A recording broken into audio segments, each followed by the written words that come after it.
who are the first five people? If you are, just drop your name in the chats, just like we did yesterday. So the first five people to join the call. Be sincere, please. I now have sincere people here. So I'm number one. I yeah, was number one. number one. Wow, why Yeah. are you number one? All right. Well, Who else again? All right. I think more people are joining in. That's nice. So please, if you are among the first five people to join this call, kindly signify, please. All right. So while we are doing that, I welcome everyone to this call. Uh, I mean, Percy, you want to say something? I thought you said you are part of the first five. Oh, You okay. signify. All right. That's good. Okay, I've taken that. Okay. All right. yes, sir. Good evening, sir. Good evening, ma. How you doing, ma? I'm beautiful. I'm not among the five people. You are not. Yes, I'm not. But what I'm going to Okay. say is that can we get the recording of the previous lecture? Yes, it's available on YouTube. I uploaded that on YouTube. I believe that should be Okay. shared with you guys already. Those that were on the call yesterday. Not yet. Okay, you don't have access to it. Is it everyone? Everyone don't have access to it. Okay, no problem. So I'm going to post the link to the YouTube.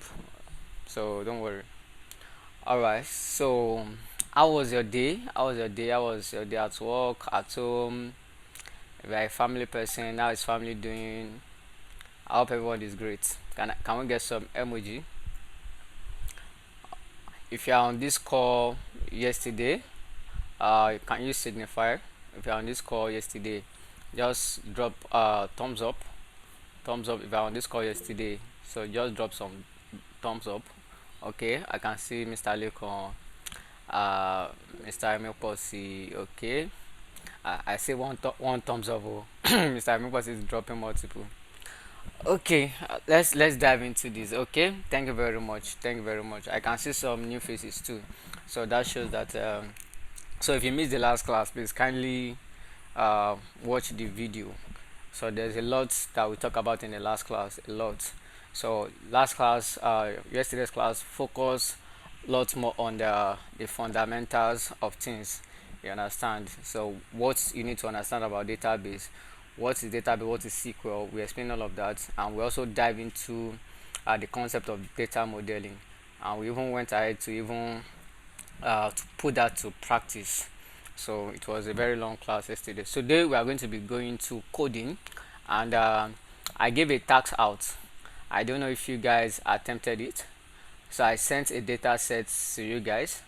So this data set has to do with a pizza data set. I want to believe everyone on this call are lovers of pizza. So that's why I've chosen pizza. So we have just this small organization that deal with selling of pizza, and the task yesterday was for you to model an relational diagram for you to be able to represent this data set. And I believe we did that yesterday together. So if you remember, I think let me open my SQL draw. So I'm sure we did that yesterday. So this is a tool we used yesterday. It's a tool for designing a database. So it's a very wonderful tool. So you can catch up on everything we talk about this particular tool and how to use it from the last class. You can get all of that. So I'm not going to dive into all of this again, so it won't be repetition. So this is diagram we made up from yesterday class. So it's made up 4 tables, and our task is to load the data set that we have into it. All right. So but before we dive into that, we need to install a particular software on our system. I don't know if Miss Emanuela have talked about that. Has she talked about installing a particular software on your system? Yes, she said Okay. so. She has Yes. installed my first. Okay, that's nice. So there might not be time for you to start doing it right now, right? Because of the time constraints and some factors. So we can't wait for everybody to have this installed on their system. But since the video is being recorded, so you have access to all of that immediately after the class. So all you need to do is to download the MySQL Workbench. So once you have it on your system, you'll be able to go along with this project. So the MySQL Workbench looks like this. So it looks like this. So this is let me organize my screen better so that I can see you people's face. Okay, all right, so this is what the MySQL Workbench look like. So remember, we talk about understanding of a database as a repository, as a base, as a storage for you to store your data. So most especially your structured data, since we are talking about a relational database. And we talk about the SQL itself being a programming language that you can use in manipulating and accessing the data within a database. So we can't just do that. We need a particular software, as you know, and that software is the MySQL Workbench. So if you have that installed on your system, you can search on YouTube. You will get a lot of video on how to install MySQL Workbench on your system, either for Windows, Apple, or Linux operating system. You can install it on any system. Kindly make that search on YouTube. You get tons of video on that. You get. So once Please, the issue I have with my own is that it's not connected. I know I shared my screen with her, okay, and she said installer. Yeah, I should download the installer, but then I've downloaded it. I'm trying to install it now, so I'll see if I can connect it. okay, But I've not been able to connect it yet. no problem. So if anyone have issue with the installation, this goes for everyone. If you have issue with the installation, you have access to my LinkedIn. You can connect to me, and then we can jump on a call and then have this resolved. So this meeting might not really allow us to be able to do that, understand, so that we don't waste time doing installation, you get. But if you have issues installing on your system, I'm open, you can chat me up, then we get it resolved, right? So now doing your installation, you probably will have created a username and a password. So all I'm going to do right now is to log in into this my database. So it has a default username already, which is root, and all you have to do is to provide your password. So kindly keep this to yourself, and I can log in with my password. Okay, so then we have this already. So I've done some homework for you already just to save time, but still I'm going to take you through all of them in such a way that you are going to understand this. Now in the last class, we talk about data modeling, which has to do with you representing your data in a model like this. You design a model for that data, which shows how the data are connected and how they have been organized. Miriam, you want to say something? Please go ahead. Okay, all right. Okay, I want to believe that's a mistake. All right, so the next thing now is for you to implement this design into the database. To implement this design. Now to go about this, the first thing we need to do is to create a database.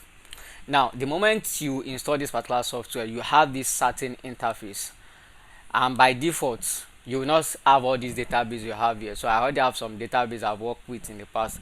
So in your own case, you might not really have any database to like work with, so you need to like create a database from scratch yourself. And all you need to do is to create a new script. So you can click on this icon here that says create a new SQL script. So and you have a new file. So the SQL script is just like a normal file, just like you create a normal file, either Microsoft Word or any kind of Word document you use. The way you create a new file here as well, you also create new file.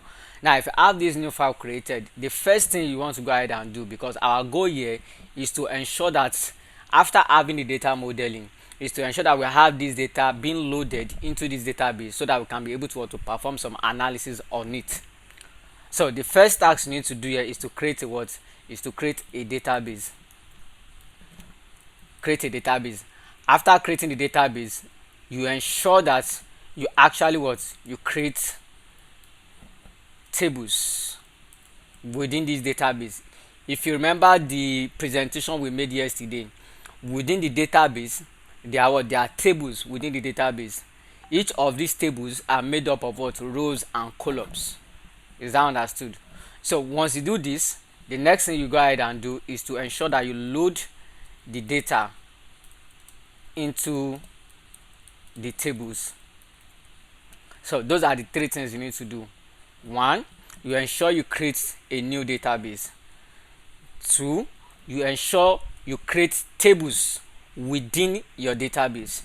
Then three, you load the data into the tables. And then four, you can go ahead with your what? Analysis. So you have to do all these steps. Now, how do we create a database? How do we create a database? We already know what a database is, an organized structured way of what? Of storing your data. Now, to create a database, we use the DDL command, which is one of the categories we mentioned in the last class, the data definition language. And to create your database is very easy. You just need to know the right command to use at the right time. To create a database within your MySQL Workbench or any relational database you are using, either Postgres or MySQL, all you need to do is what? Is to write a command that says what? Create database, then the name of the database. For example, let me use a database aside from the one we are working with here. Let me say test DB. Are you guys with me?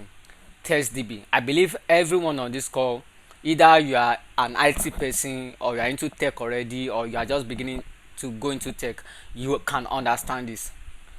This line you see here is a comment. So in SQL, when you see any line of code starting with this dash dash, so it means that this line is a comment. And what is a comment? A line that basically describes your code. So this particular line is not executable. So this the MySQL will not execute it. It's not part of your code.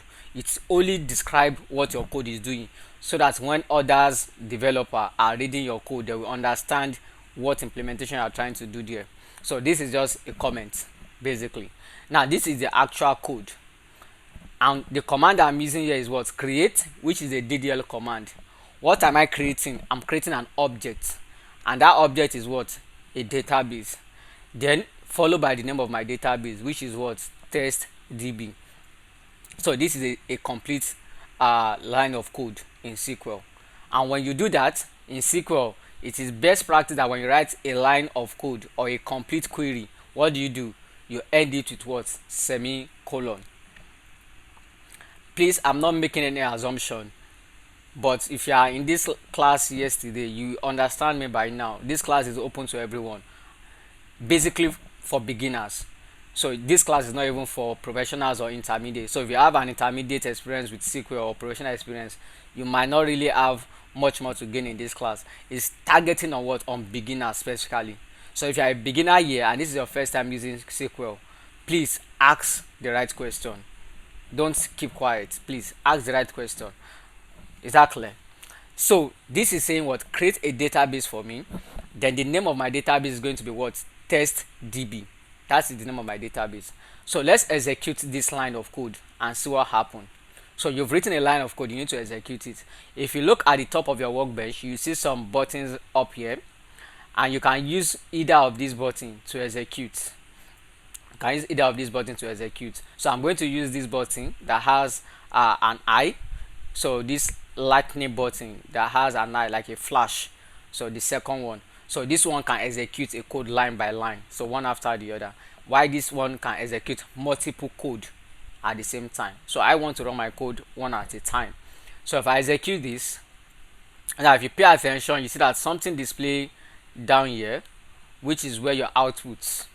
So at the bottom you can say I have a green check, and the green simply means what? Success. So it means that this particular query was run successfully. And then you can see the action I took, which was the code, and you can see my response, and you can see the duration it takes for that particular action to be performed. So if this is successful, does this mean that you have created a database? Yes or no? So this simply means that you have created a database, right? So it's as simple as that. It's as simple as that. So if this is your first time learning SQL or knowing about SQL, this is as really simple as this to create a database. It's just by using what? Just a line of code. Create a database for me, and then the name of the database is what? TestDB. But one thing is that by the time you look at your schema here, if you look at your schema here, there are many databases within my schema. If you look at my database, this particular database we created, TestDB, is not showing here, and all you just need to do is just to refresh your what?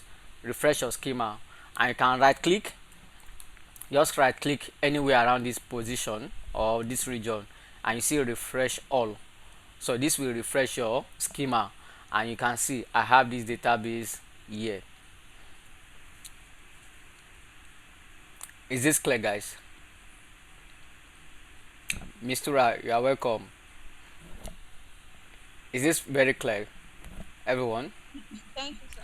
So this is how to create a database. It's as simple as this. Now a database has been created. Now just like the diagram, I didn't want to be going back and forth from the slide again, so that we can move faster. If you are present in the last class, there was a diagram I showed you in the last class. That diagram shows us like the way a database is being organized. You have a schema. Within the schema, you can have many databases. So if you look at the top of my workbench, you can see schema, right? And then within this schema, you can see what? A lot of databases. You can create as many as possible database. You understand? There's no limit to that. Now if I have a database created, TestDB, you will also see that the database itself is also made up of some objects. What are the objects that made up a database? We have the tables, we have the views, we have the stored procedure, and we have the what? We have the functions. So these are also objects, and each and every of these objects have a role that they play within a what? A database. Now the first one we talk about is what? Tables. You all know that in a database, to store your data, we store our data within a what? A tables. So let's see how we can create a database, a table within this database. Now before you create that table, it will be important for you to ensure or tell your database to use a certain database, and you do that by saying what? Use TestDB. You also end it with a semicolon. What does this mean? You are giving an instruction to your server that after you have created this database, ensure you are using this database, because obviously there are many databases here. You have to use one at a time. You can't use two databases at the same time. So you have to specify which database do you want to use, and it's as using a command, use, then the name of the database. That has to be what? TestDB. So what do I do next? Someone, now I've written a command, a query. What do I do next? What do I do next? What do I do next, guys? So you've written a command, you've written a query. What will be the next thing to do? You execute, you run it. You run it. Every code needs to be executed. Every code needs to be executed because you are giving an instruction. So now to make that instruction to be given, what do? I execute. I can see it's successful. So, and that means that database is correctly being used. Now let's create my table. To also create your table, use the DDL command. So I'm going to create a dummy table called customer. So I'll just say create table, and the name of my table is going to be what? Let's say customers. Now I want to pick somebody on the call. Let's see who can. Is Mistura there? I think I saw someone on the call. Mistura. Yes. Mistura, are you there? Yes, sir. All right. Now I want to create a table. You were in the last class, I guess. Am I correct? I missed the class. You missed the class yesterday. Wow. Wow, I thought I saw your name. Okay, Taufiko. Taufiko was here Yes, yesterday. sir. Taufiko was here yesterday. Are you there? Hello. Good evening. I don't worry. You can answer my question. You can answer my question. Do you believe in yourself? Okay, yeah. Okay, let's try. Now, I want to create a table. Can you tell me exactly, if I want to create a table, what are those things that make up a table? What are the things that make up a table? Like you want to make a table now, like a table made up of what? What is a table made up of? Yes, I think he said facts and dimension table. Those are the types of table. The types of table are the fact and dimension table. Rows and Okay, columns. someone say rows and column. Now that is the answer. A table is made up of rows and columns. So when you are creating a table, you also need to define what are the columns of that table. Because of time, you have to define what are the words, what are the columns that will make up this table. So if I want to create a table for customers, you all know from our last class in data modeling, when we talk about data modeling, the first column should be your what? Your primary key. So I can say customer ID. So this is a column. What data type would this column be? It's going to be an integer. We mentioned all of this in the last class during our ELD. You understand? And if you want it to be a primary key, how do you do it? Is by putting a command that says what? Primary key. So this tells this guy that you see this guy, which is a customer ID, is an integer data type, and it's also a what? A primary key. On a lighter note, I can also have another column for the what? The first name of the customer. The first name of the customer is going to be a what? A string. And you know from our last class, a string is represented with what? Varchar. And then you can give a particular what? Size limit. So what you are telling SQL here is that you see this particular first name should be saved or should be recorded as a what? As a variable character with a maximum length of 50. With a maximum length So of 50. sorry. Yes. So when you're limiting it, Mm. I don't know. Sometimes I think I just want to add. So it's better you use a number that you know any thing you enter it doesn't bounce up. Because for instance, if I say 2 or 3, Yes. it Oh. might be 2. So if I put 100, it's safer. Okay. All right. So let me answer that question. I believe everybody understand that question. So our question is, since I'm saying that the first name is going to have a limit size of 50, so that means that if a user first name happen to be greater than 50, this will throw an error, and that is correct, because SQL is actually what? Is actually strict. So every data you are inserting into this table must obey the rule of the what? Of the table. So if a user first name, a customer first name is more than 50, there will be an error. It won't get inserted into the database. So our question is it safer to use a larger number? But no matter the number you use, you also know that there's possibility that the name might be greater than that. You understand? So these things are questions that will arise during your business requirement. So when you are doing your business requirement, before even design database, you'll have done your business requirements, and possibly, and you all know, I don't think I've seen any first name like 100 in length. It's very rare. Having the first name of a person Yeah, like it's rare 100 though. is very rare. Yeah. So you can use number that you know that at least for you to see somebody having this size.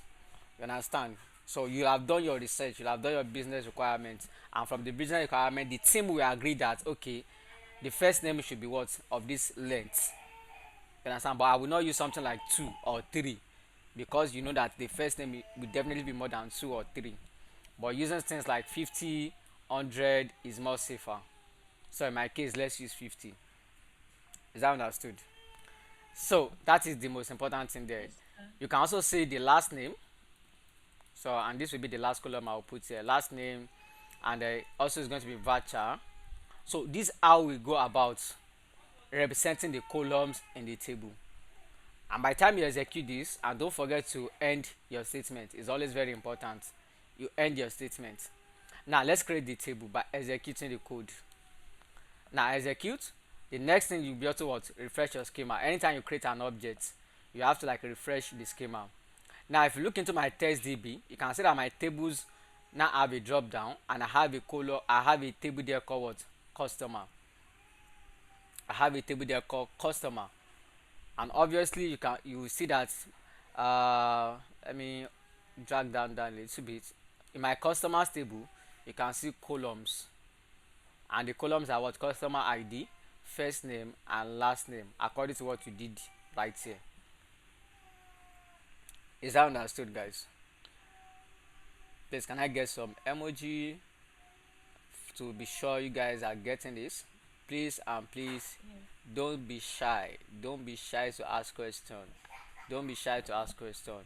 Don't think that people will think, so why am I asking this? No, don't be shy. We are all passing knowledge here.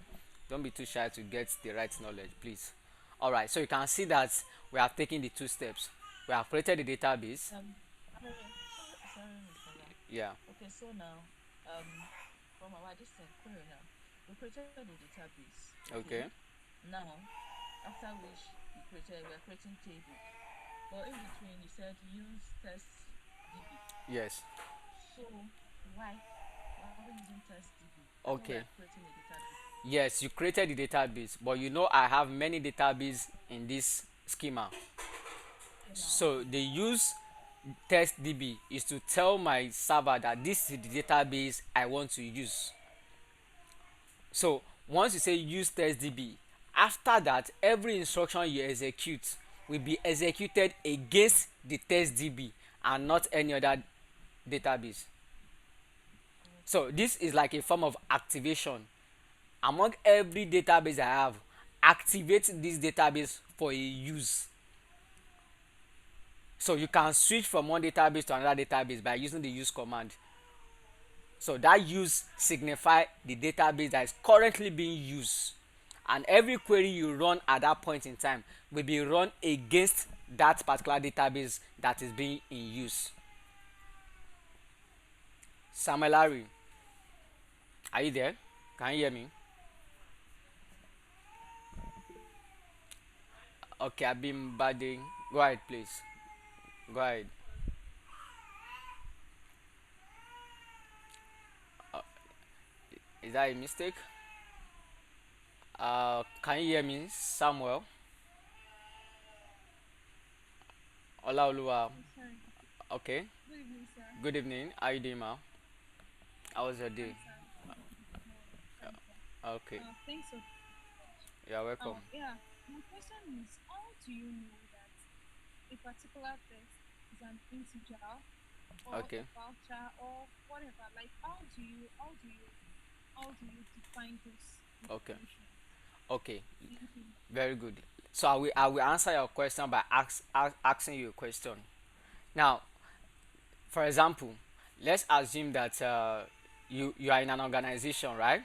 And you receive a salary. So the amount you receive as a salary, for example, is 50,000. Now, if you want to save that 50,000 in a database, what type of data is 50,000? What type of data is 50,000? Miss Abimbade, what type of data is 50,000?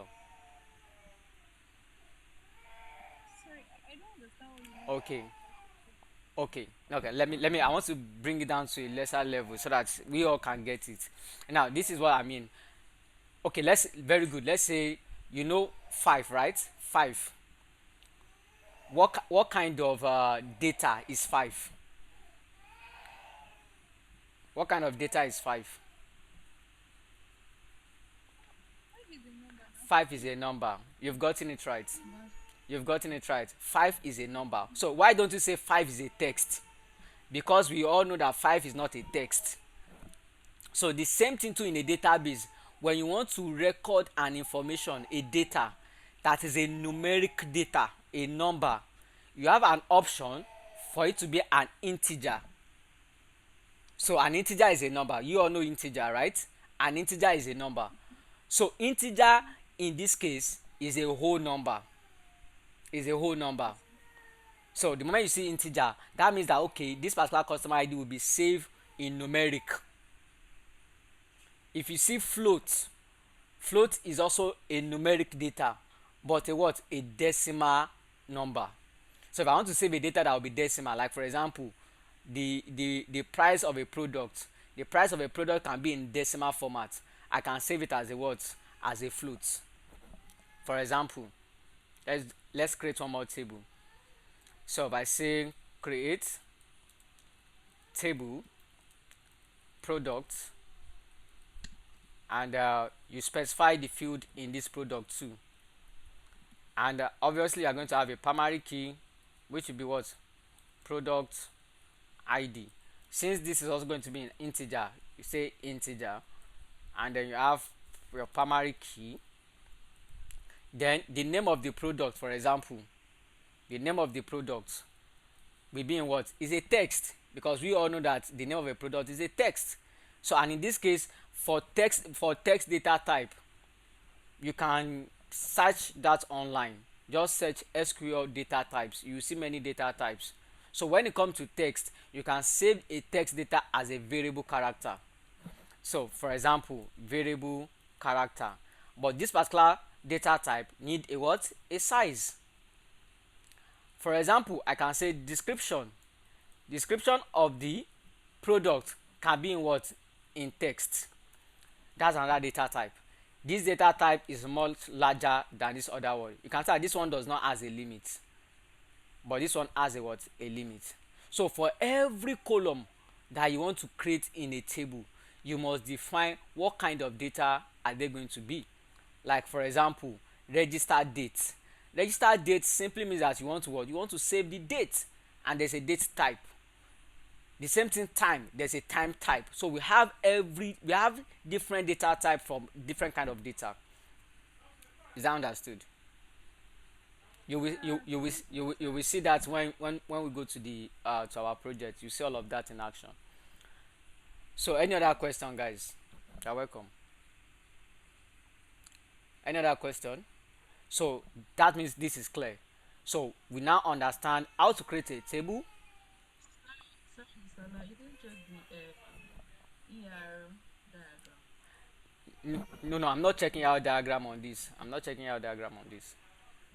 Okay. All right. So we've created a database. We've created a database, and we've created a what? A table. So you now know how to do that now. So now the next thing will now be, how do you load data into the table? And this is very easy. All you have to do, because you don't want to manually insert the data in the database, because the data is very large. So all you can do is what? You come to your table, just like customer here. So if I have a data already, just like the one I sent to you, which is a CSV format, all you have to do is what? Right click on this table, and then you see an option that says what? Table data import. And all you need to do is to browse wherever the data is located on your system and load it into your what? Into your database. So which means every data I sent to you on the Google Drive, you download it on your system. Yes, Miriam, go ahead. Okay, sorry, please. I've been trying to connect since I'm not Okay. seeing it. I'm trying to connect, reconnect. I don't Okay. get. Can you see the screen now? Yeah, yeah, yes. Okay. Any question? No, All right. Thank you very no. much. Thank you. All right. So that is how we load the data into this what? Into this database. So it's as simple as that. So if you can take these 3 steps, then you can now go ahead with your what? With your analysis. So because of time, I've done. Salah, Yes. sorry, let me see where you're loading it from. You right click on the table, then you see table data import. So which means if you have the data already in your system, that is when you can only load the data. So you must have the data already available in your system, so in a CSV format. Then you click on table data import, then you browse the location of that data on your system, and that's where you can load the data into the database very smooth. Okay. Any other question, please? Yeah. Yeah. Please, I'm quite confused. Which data are we to browse for? And Okay. which Okay. data is So I think you were not in the last class, right? All yes. right. So let me share that into the.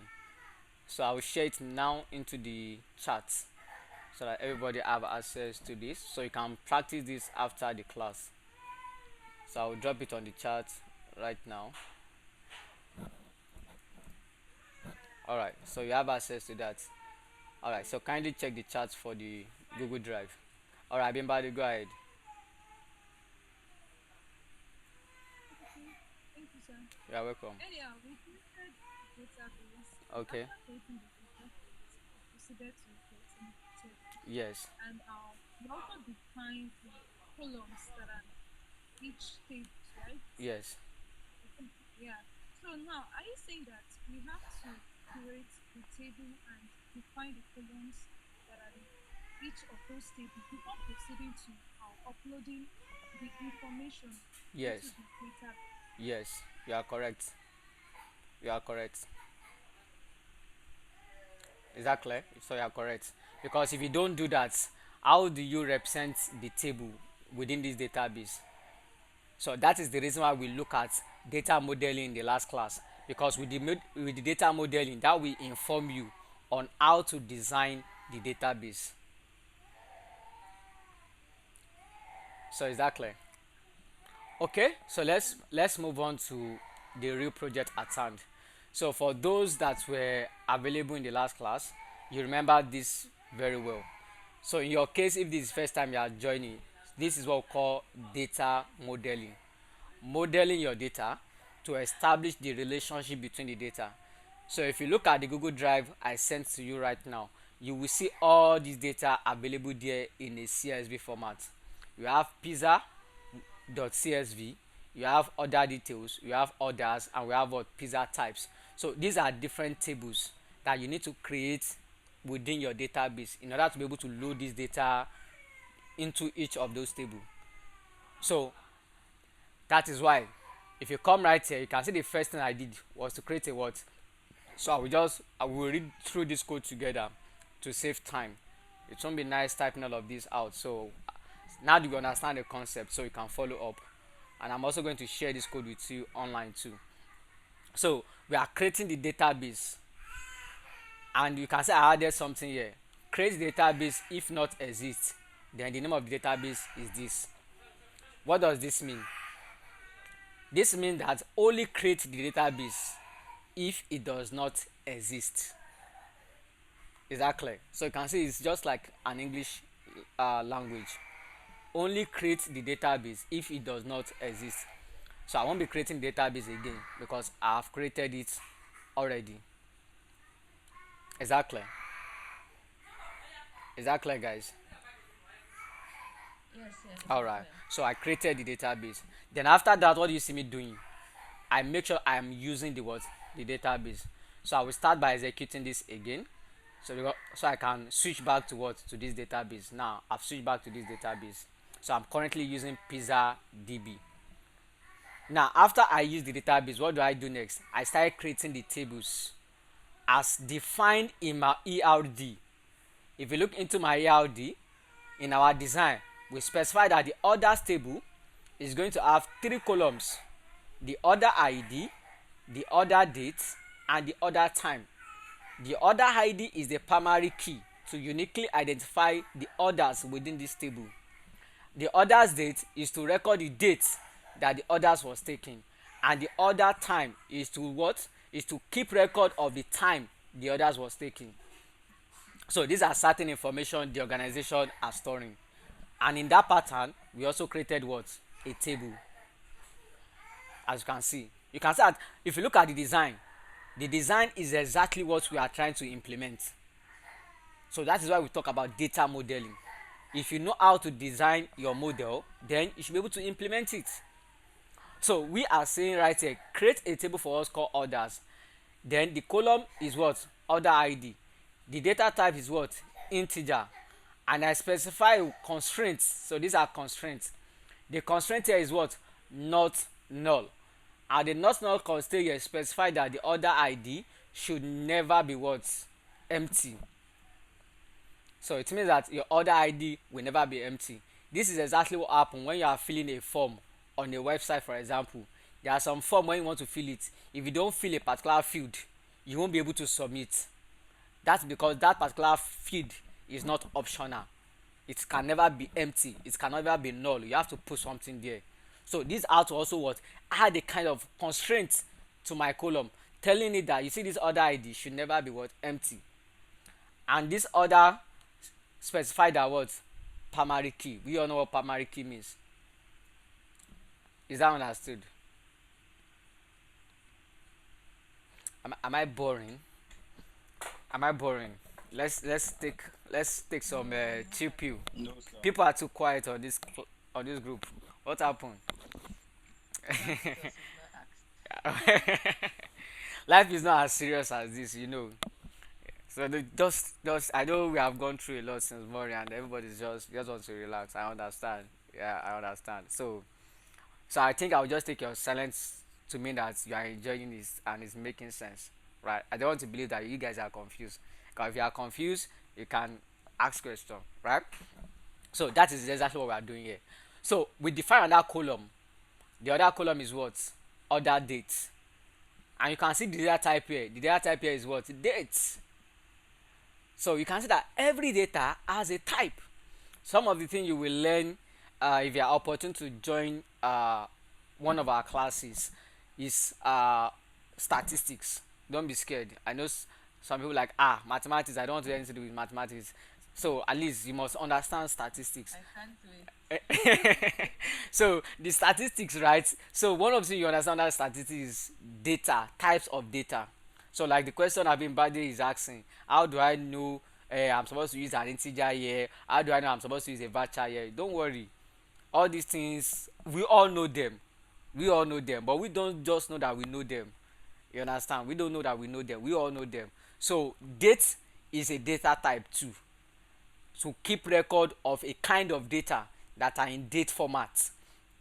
Time is also a data type that keep record of data that are in form of what? Time. It's as simple as that. Nothing much. So this define my words table. So I'm not going to run this because I'm going to get an error because I've created this already to save us all the time. So you can see I've created the orders table. So the same way we went further. So looking at the ERD again. So we have order details.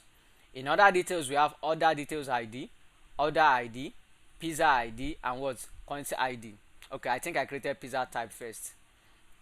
So if you look at the pizza type, we have the pizza type ID, which is a primary key. We have the name of the pizza, the category the pizza belongs to, and we have the what? The ingredients. So all these I'm putting here is doesn't come from my head. Take note of that.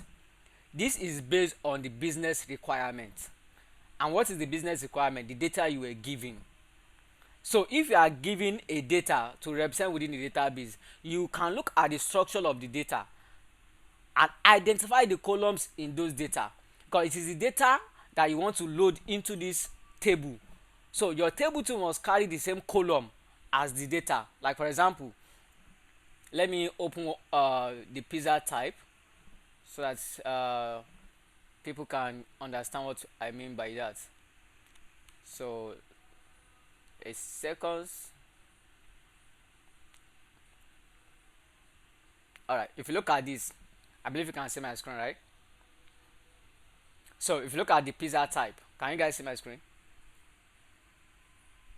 Yes. All right, if you look at the pizza type, you can see the columns: pizza type ID, the name, the category, and the what? And the ingredients. So that is the same thing you will ensure that you have there. So you can see all of this. Will the recording be available? Yes, the recording will be available. Don't worry. So I'm sure it's your network. The recording will be available. All right. So that is it. So the same thing you execute. Then you follow up to the other one, the pizza, and then you have the words, the other details. So that's how we created the 4 tables. Now, something is missing from this table that is not complete yet, and that is the foreign key.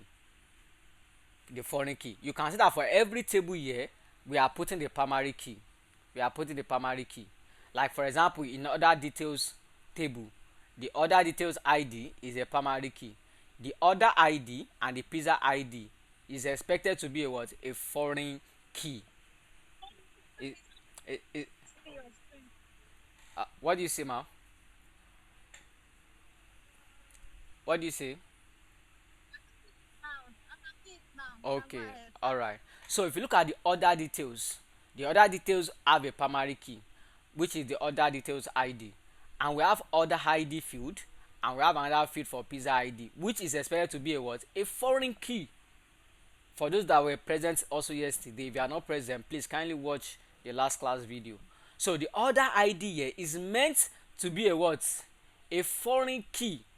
If you look at Foreign it, key, yes. the other ID here is expected to be a foreign key that establish relationship Yes, for between these two tables. references. And then the pizza ID too is also a foreign key that establish a reference between the what? These two tables. So to define those foreign key, I did that right here. So I'm altering the table to add a foreign key constraint. All these are very easy to what to understand. What am I doing here? Alter table pizza. So I'm altering the table because the table has already been created. We are altering the structure in order to add the constraint, and this is the name of the constraint. What is that constraint? That constraint is going to be a what? A foreign key. So if you look into my pizza, this is the pizza table. There is a key here, which is the pizza type ID, which is expected to be a what? A foreign key to the what? To the pizza types. So this guy here is expected to be a what? A foreign key. The pizza type here, the pizza type ID, is expected to be a foreign key to what table? The pizza types table. So we have the primary key here and we have the foreign key here. So that is the same thing we have here. Alter the table pizza to add a foreign key, and the what? We have the what? Pizza type ID, which is this column.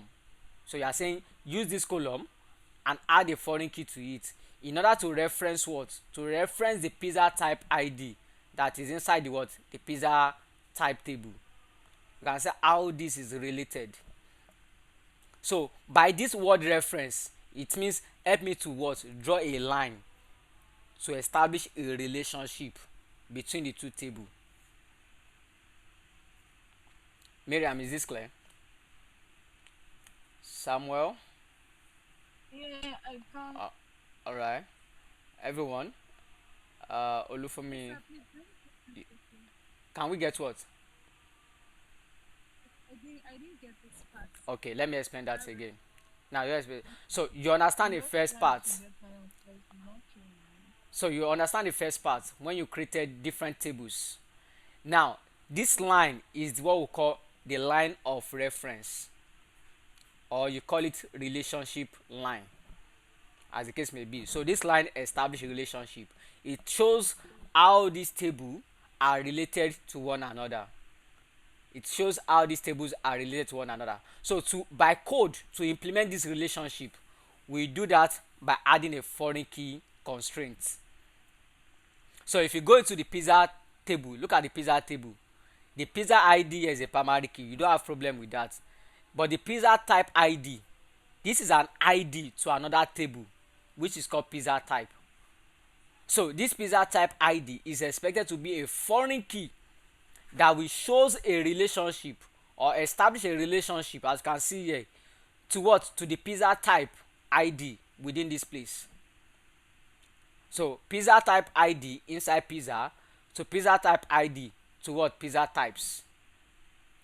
So to do that, I will alter this pizza table, add a foreign key to this column to make a reference to the pizza type ID within the pizza types table, and that is the result right here. Is that clear?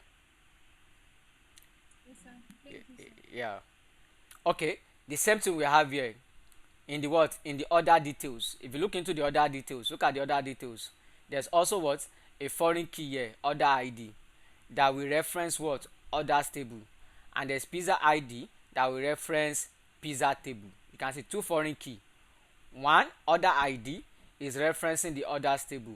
Pizza ID is referencing the pizza table. Then the same thing we did here. Look at them. Alter table, other details, to add a constraint. So this is the name of my constraint. It can be anything, it's optional. In order to add a foreign key to the other ID so that I can reference the other ID within the others table. That is a relationship. The same way, others table, other details table, you alter it to add a constraint, to add a foreign key to the pizza ID, to also make a reference to the pizza ID within the pizza table. And that's where we establish the three relationship. You can see the three relationship. This one foreign key, one foreign key, one foreign key, three relationship, and that is what we have here. So after this class, you can go through the code once more, type it out one by one, and see how it's been implemented. Is that understood? Any question, please? This is after it. Any question, please? Yeah, Mr. Ra, go ahead. All right, sir. Okay, so that tip that you are showing, where are you seeing it from? Maybe because this is only the second class I'm joining, I don't know. It Yes. kind of looks like Power BI where it's drawing table. Yeah, it looked like Power BI because there's something like this too in Power BI, data modeling. But this is not Power BI. So this is a tool online, Draw SQL. So you can catch up on that in the previous class. So you can also do Okay. something like so the Also, same for data this, modeling. Yes, go all ahead. right, sir. Also, for this joining, I mean, alter table and all that you're doing reference, can't you use join, like join table and all instead of alter table? I don't really understand No, no, no. alter. This is not the point we use join. It's when you want to do your analysis. That's when you use join. Here we are creating the table. We are implementing the data modeling. It's doing your analysis that you join tables together, which you are going to see in a couple of minutes. All right, sir. All right. Any question, guys?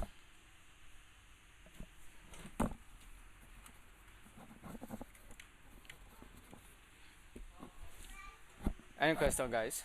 Please feel free to ask your question. Don't be quiet, please. All right. So now that we have our database and we have our table ready, so that means we can now load the data. So the data I've given to you. Yes, everybody. Okay.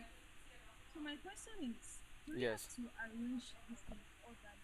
Like, does it have to follow this process before we get the results, like the expected results? A very nice question Like, too. what? That's a very nice question. Now, when you are creating a table, there are some things that you need to take into. So you can start with any table first. For example, if I want to implement this design in my database, I can start with any table. But there's something you have to take very important. Like for example now, when I just created all the tables, so there's no issue. But at the point when you are adding the constraints, imagine that when I alter this pizza and add a foreign key constraint to this pizza. Now I add a foreign key to pizza type ID in order to reference pizza type table. Imagine I have not created pizza type table. Will this work? No, sir. No.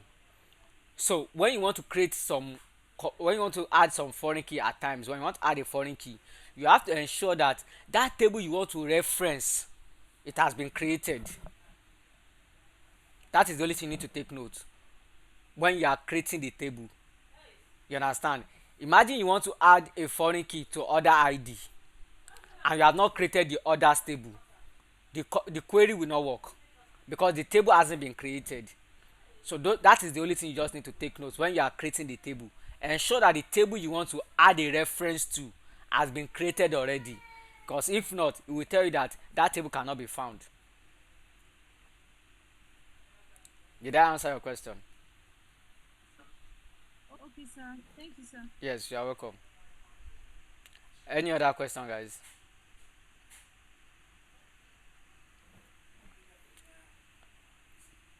All right, so I want to believe we are all good.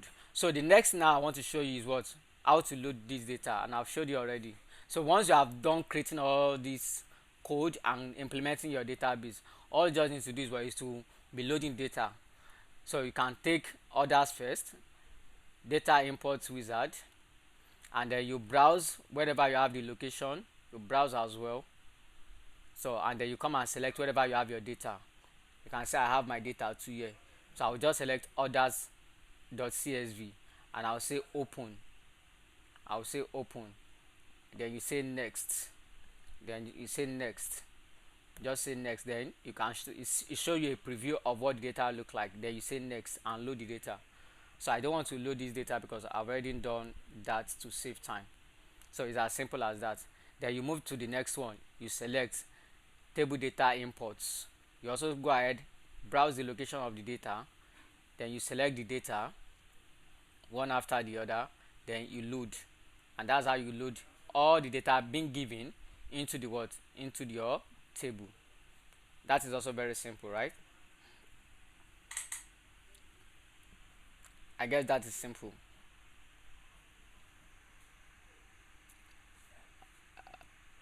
Can I get some emoji if you are good? All right, thank you very much. Thank you very much. Now let's go into the next phase of the class, which has to do with analyzing the data. And this is where this is the most important thing I want to discuss. Every other thing I This is the real deal. say this is the real deal. So Everybody. everything you are doing before now is, I can regard it as data preparation. So everything we have been doing from beginning of our class yesterday to this moment, all you have been doing is just data preparation. Yes, Mr. Ra?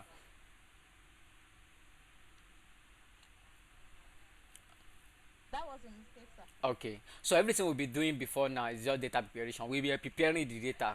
Now the data has been prepared. Now we want to go into the next phase, which has to do with what? Analysis. Now it will be good for me to also mention that there is certain thing that we are not covering because of time. Yes, success. Hi, good evening, sir. Good evening. How you doing, ma'am?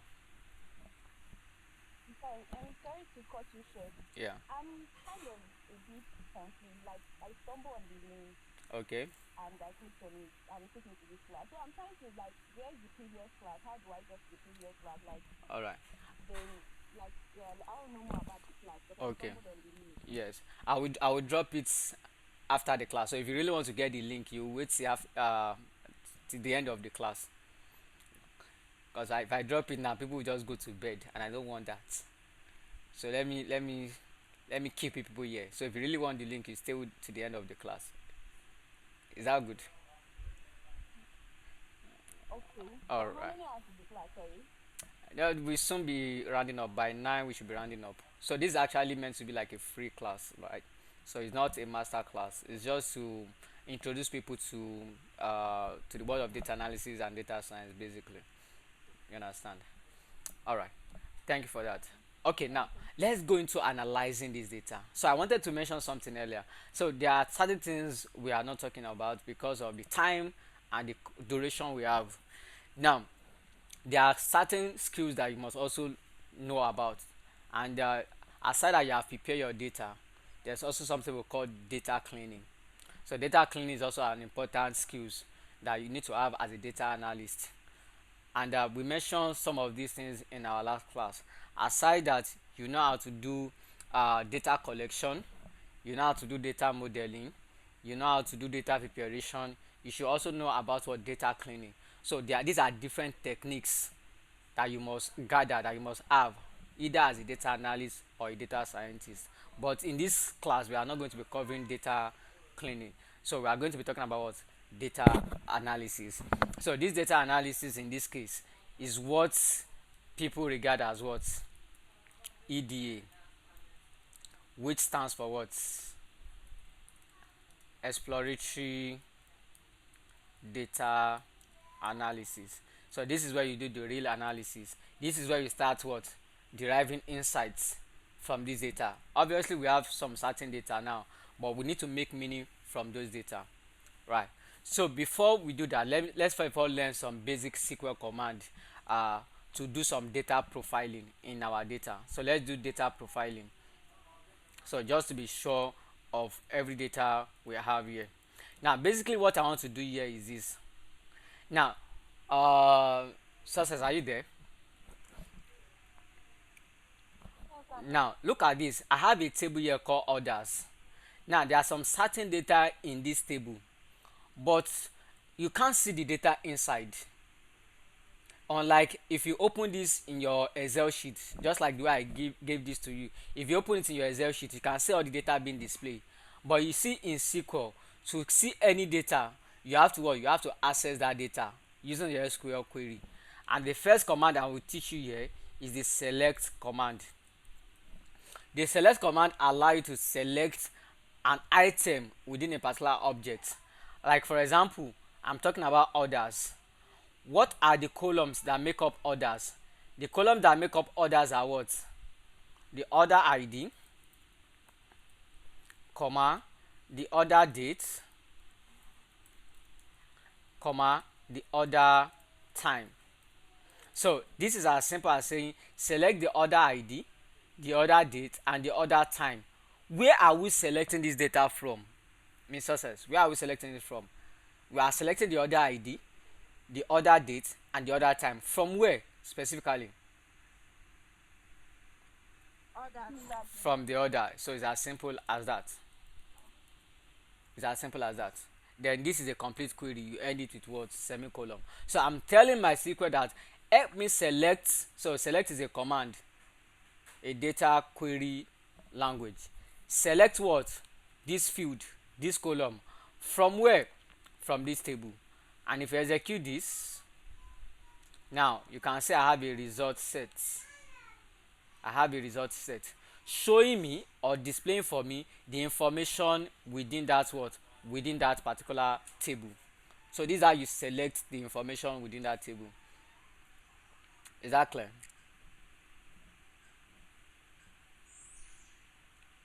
I believe this is clear to everyone. Well, yes, but then I was thinking we're going to use. Oh, okay, okay. Are we all good? Please Yes, we're ask good. question, guys. Ask question. Okay, I'll take that as a, that means we understand it. So this is how you select your information. So from any table, you can do the same thing to any of the table. So you can select any of the information, any column you have from that table, you can select it from that particular table.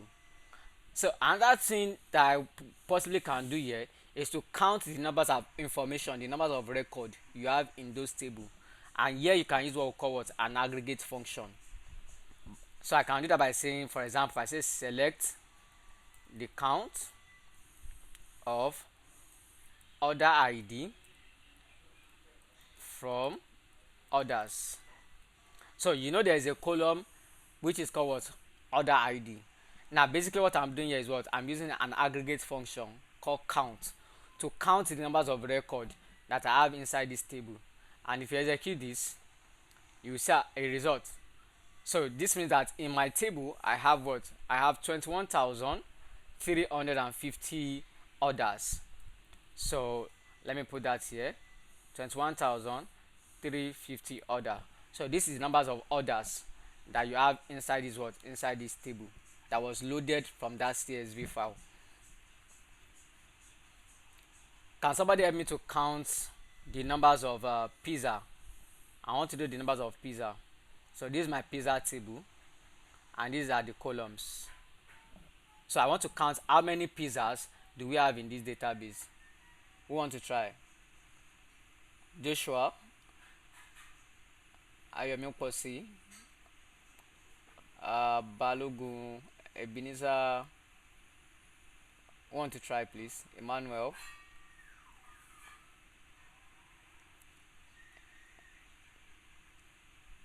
You guys want this class to be to stretch more than 9 o'clock, Abi. That's why you're not The responding. question again. Alright, I want to know the numbers of pizza. I want to count the numbers of pizza I have in this database. So how do I go about that?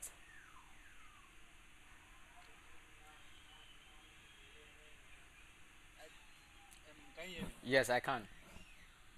I think you're going to use the same format used in Okay. counting the orders. Okay, can you give me the what will I count here? What column?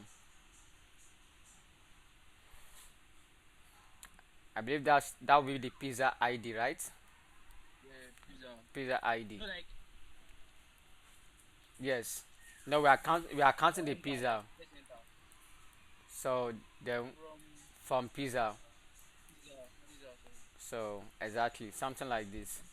So this tells us the numbers of pizza. So that way, so I'm just doing a data profile to ensure that all my data are actually what loaded, and you can do the same thing for every tables. So what we did here was use what an aggregate function. So now that we are sure that the data are there, so if you look into the same Google Sheet, the same Google Drive I gave to you, I've prepared some questions there for you. There are tons of questions there, tons of questions. I wish we can handle all of them, but we see the one we can handle. So let me just copy them from my screen, and I'm going to put them right here. So I actually section this into different category so that we can relate with it. So these are the first set of questions. Can you guys see my screen? So these are the first set of questions I want us to answer. These are the first set of questions. Can you guys see my screen? Can you all hear me? Yes, sir. All right. So let's try this. Now, Yes. we might not be able to answer all these questions, but please pay attention. I can actually, anywhere we stop, because I know it's late already, anywhere we stop, I will provide answer to every other question and share it with you on the. It would be nice if you can connect with me on LinkedIn, so you can have access to it directly. But at the same time, I'm going to drop it with the sales representative. So for those of us that join through Coda Tech Africa, so you can have access to it. But if you join from my LinkedIn account, definitely you get it from there. All right. So now let's answer this first question. The first question here says what? What is the total revenue generated for what? For the pizza sales. So we want to do a form of KPI. And what is KPI? Key performance index. So these are something very important in every businesses. So you want to know the performance of your company. So you have to measure some KPI. So some KPI I want to do right here is to understand the what? The revenue that was generated from what? From the pizza sales. Now to answer questions in SQL, Emmanuel, you want to say something? Yeah. Go ahead. Like I'm new here, so I want to ask something. Okay. This, like, you know, like recently and previously, we generated the amount of Mm. pizzas and Yes. it kind of scroll up, and the order. Yeah. So like this, how do I put it now? Like all this information you're getting, Mm. yeah, like how are they? Like how are you getting them? Can you? Or it's already on the like API before. I don't get your question. Please, I don't get your question. Can you rephrase it, please? Okay, okay. Know that like this select count order Yes. ID. Know Yes. that the command, Yes. yeah. Yeah. Then it's not bringing out 21,000. Yes.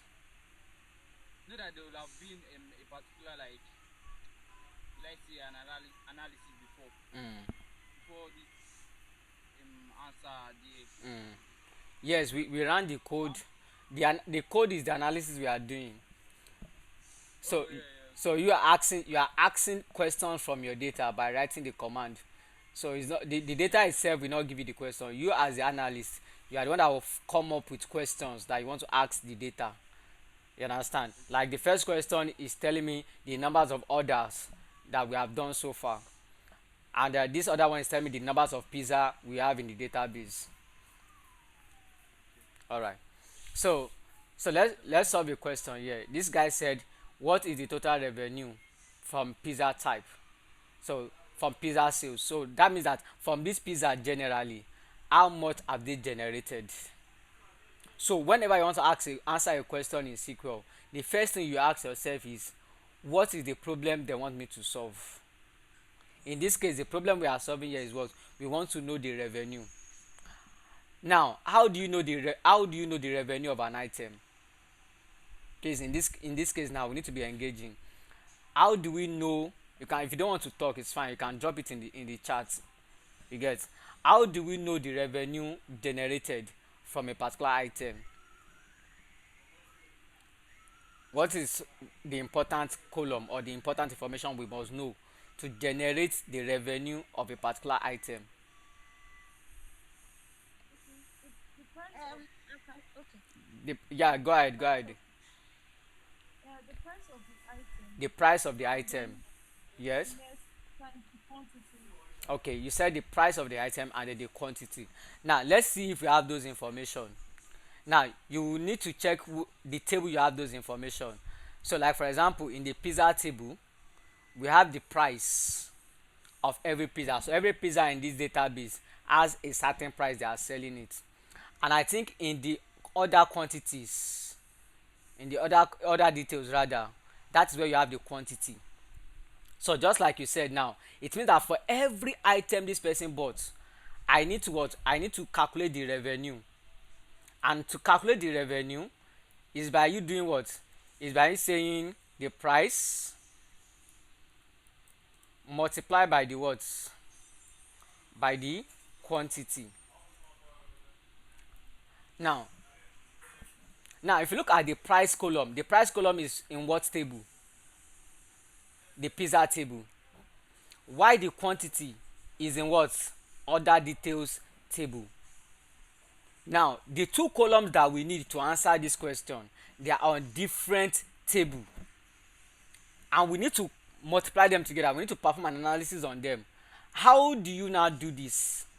Anytime you want to ask a question, you want to perform an analysis in a database, and the columns you intend using are on different tables. To perform this analysis, what do? We join them together, and this is where join comes in. We join them together, and the reason for joining them together is because you have separated the table, you've normalized it. So anytime you want to bring information from different table, what do? You join them. You understand? But this kind of join is not the kind of join that will join the tables together. It will just join it on a fly so that you can perform that analysis. Now, since I need the price from the pizza and I need the quantity from the other details, you will now ask yourself, can I join both tables together? Looking at the pizza table and the other details table, can we join them together? Can we join them together? Yes, we look for something. We look for something common. God bless you. Probably if there's pizza ID We, in the other table as well, God we bless can you. use that to join the God table. bless you. That is the condition that you must look out for. Whenever you want to join two tables together, you ask yourself, not that we just join the two tables together. There must be a what? A common field between those two tables. And she has answered the question. In the pizza, you have the pizza ID. And the other details, you have the pizza ID as well. So you can use that to join the both tables together. Now let's do that. So I will say select star. So right now I'm just selecting star. Selecting star means select all the information in that table. So let me say the first table, which is what? Pizza. And then I will do an inner join. So this is a type of join actually. We have different type of join. In this case, I'm doing an inner join. With what table? Other details table. Now, since you have specified this doesn't mean that SQL will not join together. You have to specify the condition. On what condition? On the condition that what? The pizza dot pizza ID. That means the pizza ID inside the pizza table is equal to the what? To the other details dot pizza ID. Are we making sense out of this? You want to join two tables together. You specify the two tables. The first table is what? Pizza. You are doing a certain kind of join, which is an inner join with other details. On what? On the basis that the pizza ID in the pizza table is also equal to the pizza ID in the other details. And if I execute this code, let's see what we get. Now we get a result joining both tables. So all the information you can see in the other details, you can see pizza ID, there's pizza ID, pizza type ID, the size, then the price. Then we now have other details ID, we have the order ID, we have the pizza ID, and we have the quantity. So basically what we did there is, to join all the tables together. If you look at the pizza type ID here, is equal to the pizza type ID here. The pizza type ID here is equal to so every pizza type ID must be equal to what? One another. So that is the idea, for you to join both tables together. Am I making sense? Can I get some emoji, please? Can we get some emoji? All right. So this is how you join two tables together. Now you can now go ahead to select what you need.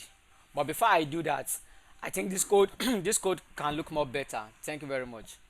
So like for example, if you can give what we call an alias. I love that a lot. I can rename my table as P here. So I rename my table pizza as P. So this is called an alias. And this one you can rename it as what? Let's say O. So instead of saying pizza here, I can say P. And instead of saying other details here, I can say what? O. It make my code more readable. So anywhere I say P, it means the pizza table. Anywhere I say O, it means the what? Other details table. No, let's make it OD, because we have another table called others. So let's make this one OD, other details. Now what are the two columns you want to call out? We want to call out the price from the pizza table, comma, and we want to call out the words, the quantity from the words, other details. So now if you run this now, I'm not selecting all column, but rather I'm selecting just the two columns. Now this is giving you, for every orders in this database, their price and the quantity the person bought. This is what this guy is giving to you, their price and the quantity the person bought. Now all you need to do now is to multiply them together. So how do you multiply them together? By saying what? Add the what? A multiplication. This multiplied by what? By this. Now if you run this again, it will start multiplying them all together. Then we have a single column, which is the multiplication of both tables. Are you guys flowing with me? Are you in the spirit with me? Yes. It's making sense, right? All right, you can see. So now we've multiplied together, and we are getting the individual revenue or individual amount that was generated from every order. But what we are looking for is the what? The total revenue. That means that you must add all this together. The company wants to know the amount that they are generating all over. So that means that you must sum all this together. We must sum this, because this is the individual amount generated from an order, amount generated from another. So each order that is being taken in that company, this is the amount generated, but the company are interested in knowing the total revenue. That means you add all of them together, and that way we can use what? Our aggregate function called what? Sum. So I will sum all this together just like this. Now if I execute this again, let's see what we get. Now we get a single value. I'm not sure, you can zoom in if you want to really see a single value showing the what? The sum of all the amounts generated so far. And you can rename your column using alias as what? Total revenue. Always try to use alias where needed. So, and if I run this again, I have this beautiful result showing me the what? The total revenue generated. So I can see the amount. So this is the amount so far. So this is the question number 1. Thank you very much. Yes, Sammy, go ahead.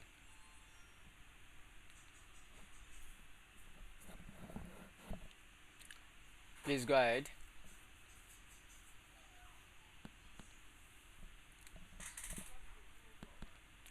Do you have a question for us? Okay. All right, I will take that as a no. Please, any question, please. Hello, coach. Yes. Good evening, sir. Why don't we just round up the figure that we got so that we have an actual figure Okay. for the cent or the decimal distance and all? Okay. All right. Someone said the results we have has a lot of decimal places. That would be nice. Please, can you mute your mic? So, it would be nice for us to do what? To round it up, which is nice actually. So you can round it up either to maybe two decimal places or three decimal places. So how do you round it up? We also need a function here. So I just want to round up my results. So I'll use a function called round, and I want to round the summation of all these results into two decimal places. So and that's where we have a more concise result in two decimal places, and this give me the total revenue generated so far, and that is actually what 817,860.05, and this is the amount total revenue generated so far. Any question online, guys? All right, can I get some emoji if you understand this, and if you don't, please ask question. All right. Okay, that's a relief. Thank you very much. Now let's go to the next question. The next question says we want to know the what? The total numbers of orders placed so far. Total numbers of order, and I think we solved this already. Total numbers of orders. That is what we did here. We count the numbers of order. So that's total numbers of order. So we've done this already. So to know the numbers of orders the person has placed or customers have placed so far, we did that by what? By running this. And we can also introduce an alias here as count of orders. Do you think solving problem with SQL is interesting? Sammy, please, can you log out and log in? It will be your network. Do you think solving problem with SQL is interesting or not? Yes, Mr. La. It is. Okay. Oh. As long as there's code in there, it's somehow. So everybody usually have this fear of programming. But I will tell you, I'm not surprised. You understand? Because we've also been in that shoot before.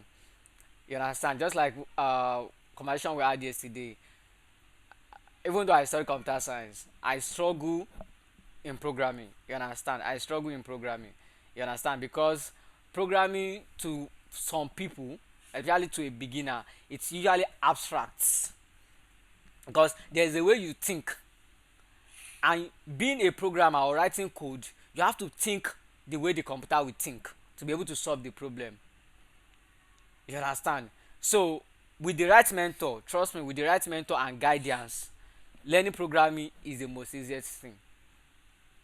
I might not be able to say this maybe 5 years or 6 years ago. You understand? But today I can tell it to anybody that learning programming language is like the most easiest thing. That is why you find it very easy for people to like know two language, three language at the same time, because the concept remain the same.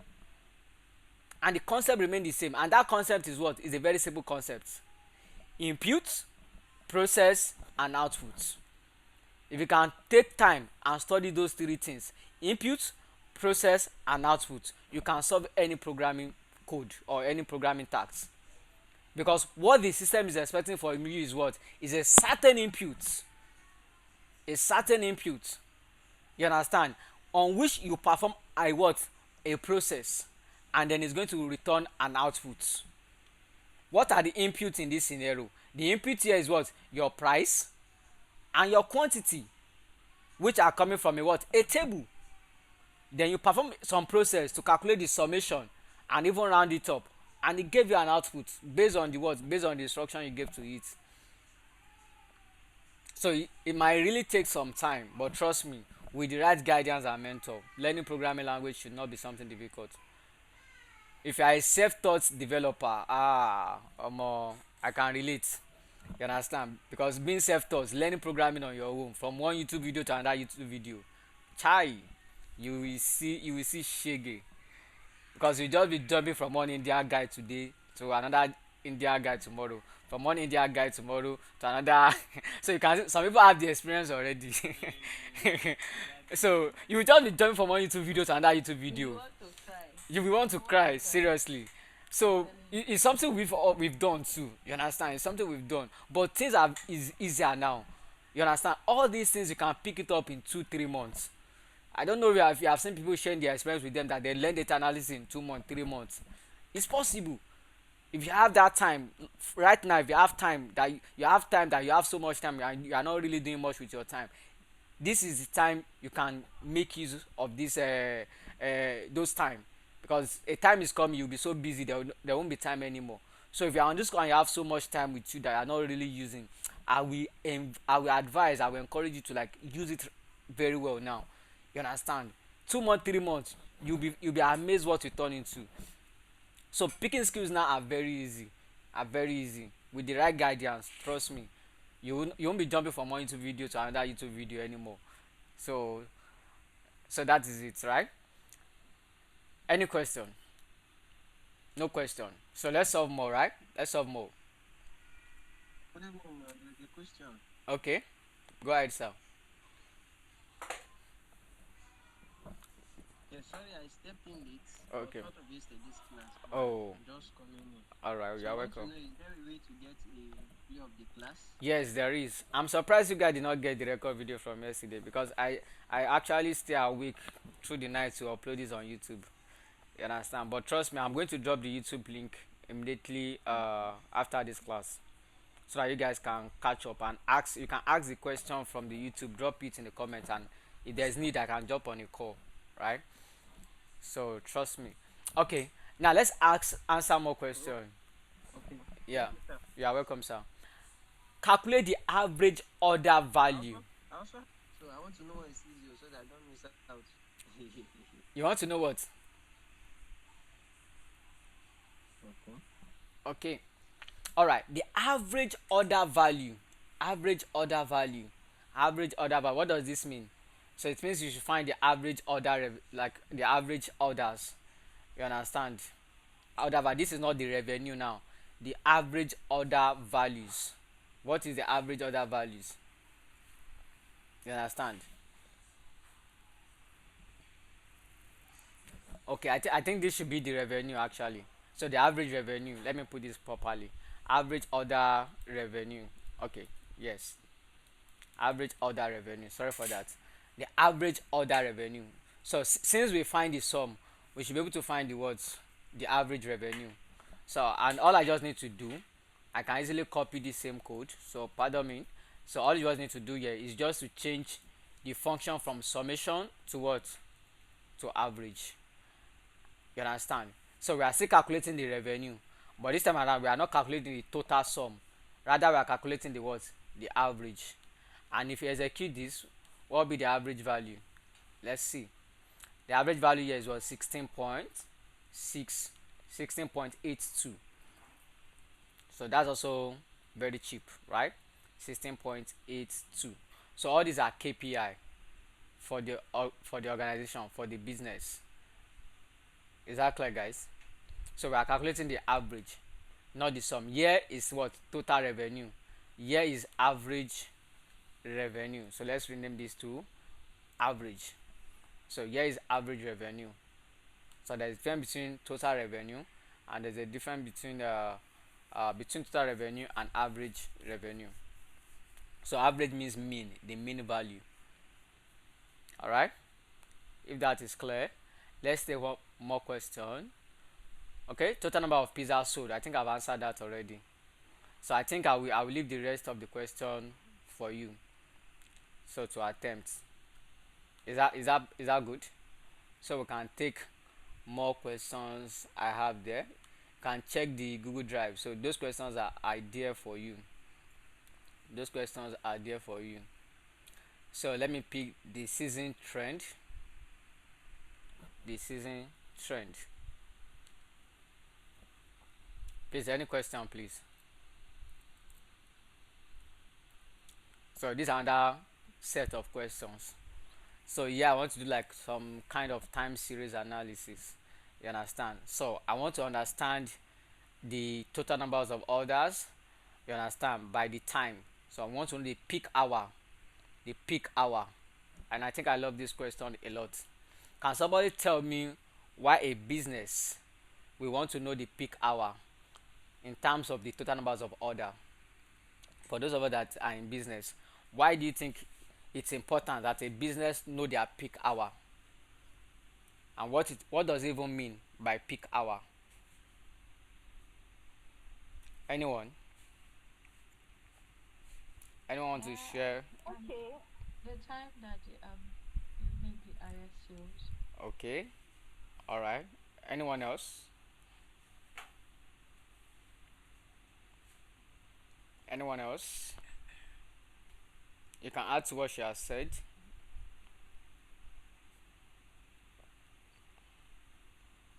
Okay, sorry, I didn't hear what she said, but I think you need to Okay. know the peak time hour such that maybe when you want to make decisions in the future as per when you track when people make orders the most, Mm, so you can use it to make decisions better in the future. exactly. Exactly. Knowing the peak hour in terms of the total numbers of order make the business owner understand the hours that are selling the most. So if for example now they are selling lots more around 2 p.m. to 5 p.m. So they know when to increase their supply. So based on understanding their peak hour, they know when to tone down or reduce their supply. So if they know, for example, in the morning people don't really order for pizza, then uh, why should you do more pizza in the morning when you know more customers are not going to come in? So these are insights that customers want to understand from the business. It guide them, it help them in making decision on how to create more orders for people. So let's look at the peak hour. So to understand the peak hour, all you need to understand is that the hours are going to be involved, and then the total numbers of orders for every hour is going to be involved. So in order for me to do that, we are going to use what table? So this table is going to be involved. Where do we have the order time? I think in the orders table. In the orders table, we are going to need the order time. So and then we need to know the total numbers of what orders. So both of them can be gotten from this table. So basically all you need to do is what I can say select the order time, and I want to do what I want to count all the orders. Count order ID. Let me give this as an alias as let's say pizza underscore count. Now from where? From the orders table. Now here you use what we call a group by, because I want to group all these order. I want to actually group them by the words by the order time. So which means that for every count of order you are doing, you are going to group them by their time. How many orders were taken in the first hour? How many orders were taken in the second hour? And so on and so forth. Let's see what that interprets into. Now you can see this. So for every hour, okay, order time. So now if you look at this order time, so these are the specific time. These are the specific time, and these are the exact time, hour, minute, and what and seconds. But we want to do this analysis by hour. So this is the complete time. This is a complete time, but the hours. How do we extract the hours? Can we extract the hours from a time? We can. You can use a function called extract. I can use extract hour from order time. I will say as hour.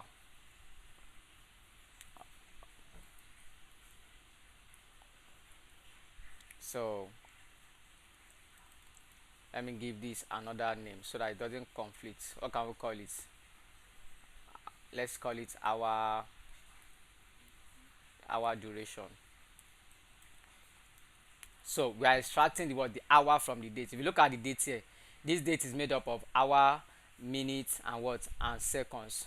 Since our analysis is around the hour, so let's extract the hour. So we're also going to be grouped only by the what, by the hour. Now if you execute this, now look at what we have now. This is the analysis, this is the numbers of order that we're taking by hour. Look at this, you can see that this particular businesses, they are opening between what time to what time? Who can guess? Between what time to what time is this company or is this business open? What time to what time? Can we get that, insight here? Okay, you can't see clearly. Oh, Like you from can't see clearly. 11 to uh, 11. so this is from 9 to there's 23 too. There's 23. So like that's 11 p.m. You are correct. 9 a.m. to 11 p.m. So to see this better, you can say order by. Can say order by to sort, and I will order by the words. Let me order by this guy, which is the hour duration. So, and if I execute that again, now look at what we have from exactly 9 in the morning. So in the morning they make what, one sales. By 10 they make 8. By 11 they already make 1. And so these are the amount they are making for every hour. If you put this on a visualization, on a chart, you will be able to know what time exactly do we have the highest sales. So but something you notice here, from 9 to 10 they are not making much sales. Even from 11 to from 10 to 11 they are not also making what, much sale. So they can decide to be closing their business by, let's say, 10. So this is an informed decision. They can decide to be opening the office maybe by 10. They can decide to be opening the eatery rather by 10, since they know that more people don't purchases what.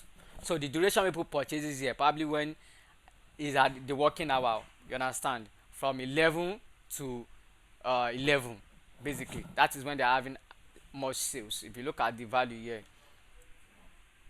so this will now give you a better information if you put it on a visualization, on a chart, either on a Power BI or on an Excel sheet, like you visualize it with a graph. So but this is an insight telling us the numbers of counts for every hour.